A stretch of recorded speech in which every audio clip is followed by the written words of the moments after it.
Malaysia calling visa আবারও চালু হয়ে গেল। 2025-এ প্রচুর কর্মী নেবে মালয়েশিয়া। আসছি বিস্তারিত নিয়ে।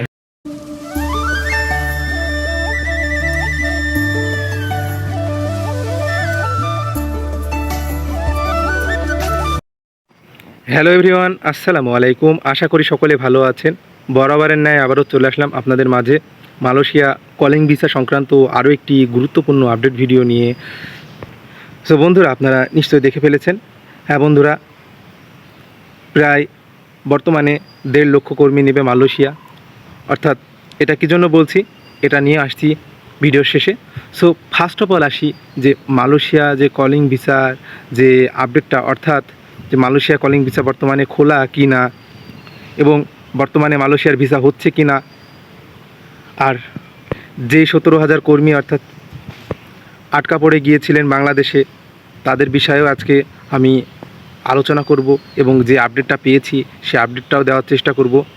আর কোন কোন সেক্টরে কিভাবে কোন কোন নিয়মে লোক নেবে, অর্থাৎ এখন যেই গুঞ্জনটা, এখন যে নিউজটা আমরা দেখছি, এটা নিয়েও একটু আমি আপনাদের সাথে বিস্তারিত আলোচনা করব।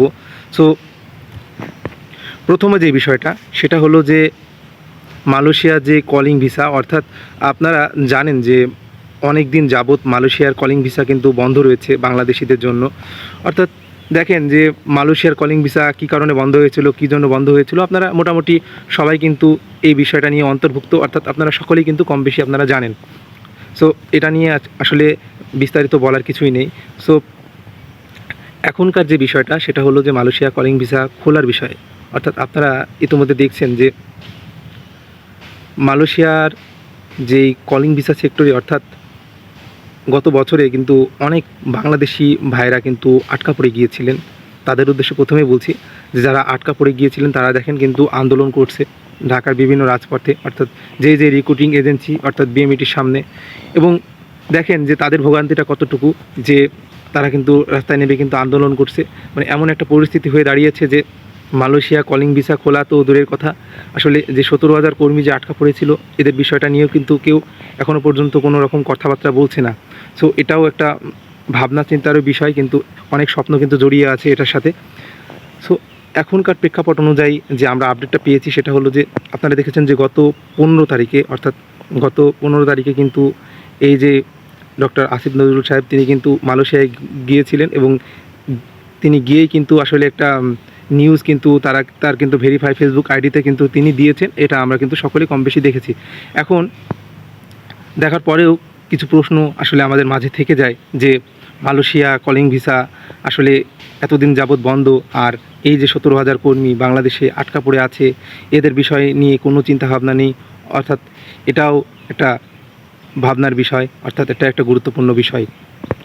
এখন আমরা সদ্য যে পাওয়া নিউজটা পেয়েছি সেটা হলো যে মালয়েশিয়া কলিং ভিসা যেই খোলার ব্যাপারে, অর্থাৎ আপনাদের বলেছিলাম যে একটা নিউজ আমরা পেয়েছিলাম সেই গত ভিডিওতে, আমি কিন্তু বলেছিলাম যে অর্থাৎ এই মাসের 31 তারিখে কিন্তু একটা যেই চুক্তি স্বাক্ষর অর্থাৎ সেটা কিন্তু হবে। আর 15 তারিখের যে বিষয়টা এটাও কিন্তু বলেছিলাম। সো এটাও কিন্তু আপনারা শুনেছিলেন। সো এই অনুযায়ী অর্থাৎ যে 31 তারিখে যে চুক্তিটা স্বাক্ষরিত হবে, অর্থাৎ আমরা এই আসিফ নজরুল সাহেবের যে ফেসবুক ভেরিফাই ফেসবুক আইডিতে তিনি কিন্তু বলেছেন যে 1 লক্ষ অর্থাৎ 1.5 লক্ষ কর্মী কিন্তু এই অর্থাৎ এই দক্ষিণ এশিয়ার যে সকল দেশগুলো রয়েছে, যে সকল দেশ থেকে কর্মী তারা নেয়, সে সকল দেশ থেকে কিন্তু তারা নিবে। অর্থাৎ এর মধ্যে বাংলাদেশ অন্যতম। এটা কিন্তু তারা উল্লেখ করেছে যে আমরা 1.5 লক্ষ কর্মী নিব, এর মধ্যে থেকে বাংলাদেশ থেকে হয়তোবা সর্বাধিক কর্মী নিব, এটা কিন্তু আসিফ নজরুল সাহেব বলেছেন। সো এটা কী জন্য বললো, কী কারণে বললো, এটা আসলে এটা নিয়ে আসলে আমরা অতটা বলতে চাচ্ছি না। সো এই যে 17,000 যে কর্মীটা আটকা পড়ে আছে এটা নিয়ে কিন্তু কোনো রকম তারা চিন্তাভাবনা করেনি বা করার আশঙ্কাও দেখছি না। তবে একটা আশঙ্কা আমরা দেখেছি যে স্টেপ বাই স্টেপ ধাপে ধাপে কিন্তু এই কর্মীগুলো তারা কিন্তু মালয়েশিয়ায় পাঠাবে। যে রিক্রুটিং এজেন্সির মাধ্যমে কিন্তু আপনারা ফাইল জমা দিয়েছিলেন বা দিয়ে বসে আছেন বা আপনারা যেতে পারেননি, তারা কিন্তু স্টেপ বাই স্টেপ কিন্তু আপনারা এই মালয়েশিয়ায় গমন করতে পারবেন, মালয়েশিয়ায় যেতে পারবেন। এখন এই বিষয় নিয়ে কিন্তু এতটুকুই তারা কিন্তু বিবৃতি জানিয়েছেন, এর বেশি কিন্তু আমরা কোথাও দেখিনি। সো একটা বিবৃতিতে উঠে এসেছে যে যে মালয়েশিয়ার যেই শ্রম আইন অর্থাৎ বাঙালিরা বলে ভঙ্গন করেছে, অর্থাৎ এখানে কিন্তু মানবাধিকার লঙ্ঘন, এটা নিয়েও কিন্তু আসলে একটা প্রশ্ন উঠেছে, আমরা দেখেছি এই নিউজে। সো মানব পাচার এটাও একটা খারাপ প্রভাব অর্থাৎ বাঙালিদের জন্য। সো এটা আমরা দেখেছি। তবে মালয়েশিয়ার যেই শ্রম আইন ব্যবস্থা তারা কিন্তু সঠিকভাবে জানিয়ে দিয়েছেন এটা বাঙালিরা এটা এ কাজ করে না বা করতে পারে না, এটাও কিন্তু তারা নোটিশ করেছেন। যারা এই বিবৃতিটা বা যারা এই গুঞ্জনটা বা যারা এই গুজবটা যে সকল যারা ছড়িয়েছিলেন তাদের উদ্দেশ্যে তারা এটাই বলেছেন। এখন যেই 1,25,000 কর্মী অর্থাৎ আমরা যে নিউজে পেয়েছিলাম যে 10 লক্ষ বা 12 লক্ষ কর্মী নিবে, এটা কিন্তু আমরা গত বছরে পেয়েছিলাম ভিসা বন্ধ হওয়ার আগে। সো এবছরও আমরা পেলাম। সো এই যেই 1,25,000 কর্মীটা নিবে, এটা হয়তো বা আপনার ঈদের পর থেকে হয়তো বা তারা নিবে। এবং এখন বাংলাদেশ থেকে এই 1,25,000-এর মধ্যে কী পরিমাণ কর্মী তারা নিতে পারে, এটা নিয়ে কিন্তু একটা বিশাল একটা আশঙ্কা।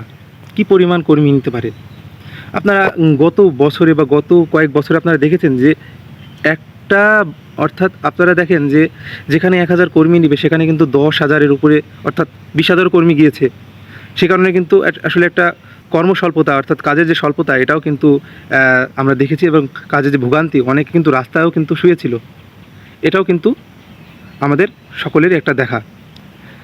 এখন এই অবস্থা বিবেচনা করে আসলে কত হাজার কর্মী নিবে এখানে আসলে এটা কিন্তু তারা ম্যান্ডেটরি করেনি, তবে তারা সর্বোচ্চটা নিবে বলে আশা দিয়েছে। এটা কিন্তু আসিফ নজরুল সাহেবই বলেছেন, আমি আবারও বললাম এটা। আর এই 10 লক্ষ কর্মী কীভাবে নিবে? 10 লক্ষ কর্মীটা আসলে তারা কীভাবে নিবে? এখন দেখেন 10-12 লক্ষ যে কর্মীটা তারা নিবে, এটা যে স্টেপ বাই স্টেপ 17,000 যে কর্মী বাংলাদেশে আটকা পড়ে আছে, এই সিস্টেম করেই তারা কিন্তু এই স্টেপ বাই স্টেপ নিবে। অর্থাৎ প্রথম স্টেপে তারা দেখতে চাচ্ছে যে আসলে কত কর্মী তারা মানে যে দেশের সাথে তারা চুক্তি করবে সে দেশ কত কর্মী তারা পাঠায়। অর্থাৎ যদি বাংলাদেশে যদি বলে যে 50,000 কর্মী নিব, বাংলাদেশ থেকে কত হাজার কর্মী যায় এটাও তারা দেখবে। নেপাল থেকে কত হাজার কর্মী নেবে, যদি 20,000 নেয় সেটাও তারা দেখবে। অর্থাৎ প্রথমে তারা পরীক্ষণমূলক একটা যেই ব্যবস্থা এটা কিন্তু তারা দেখবে যে কত হাজার কর্মী যে সকল দেশ থেকে তারা কর্মী নেয়, কত হাজার কর্মী তারা পাঠায়। সো এরকম একটা বিবৃতি অর্থাৎ আমরা দেখেছি। এখন এই বিষয়টা উপেক্ষা করে যে সকল সাব এজেন্সিগুলো রয়েছে, এই সাব এজেন্সিগুলো যদি আপনারা যারা এই যে ফাঁদ পেতে বসে আছেন যে মালয়েশিয়ার কলিং ভিসা কখন খুলবে বা এই যে খুলে দিয়েছে, বা আপনারা যারা টাকা মেরে বসে আছেন, এই সাব এজেন্সিগুলো বন্ধ করার বিষয়েও কিন্তু কথা হয়েছে। সো এই পর্যন্ত পাওয়া এতটুকুই আপডেট যে বাংলাদেশ থেকে যে সকল কর্মীগুলো নিবে বর্তমানে আমরা সেই নিউজগুলো পেয়েছি। এটা নিয়ে আর বিস্তারিত আলোচনা করতে যাচ্ছি না। সো আজকের ভিডিও আলোচনা এতটুকুই। ইনশাল্লাহ মালয়েশিয়া কলিং ভিসার দুয়ার খুব শীঘ্রই খুলে যাচ্ছে। আপনাদের মনের অপেক্ষার অবসানও কিন্তু পূরণ হতে চলেছে। সো এখনও যারা আমার চ্যানেলটি সাবস্ক্রাইব করেন অবশ্যই চ্যানেলটি সাবস্ক্রাইব করে দেবেন। আর এরকম আরও গুরুত্বপূর্ণ আপডেট ভিডিও পেতে অবশ্যই আমার চ্যানেলটি সাবস্ক্রাইব করে রাখবেন। ইনশাল্লাহ নেক্সট কোনো আপডেট পেলে অবশ্যই আপনাদের সামনে এনে আমি হাজির হব। সো আজকে এই পর্যন্তই। ধন্যবাদ সবাইকে।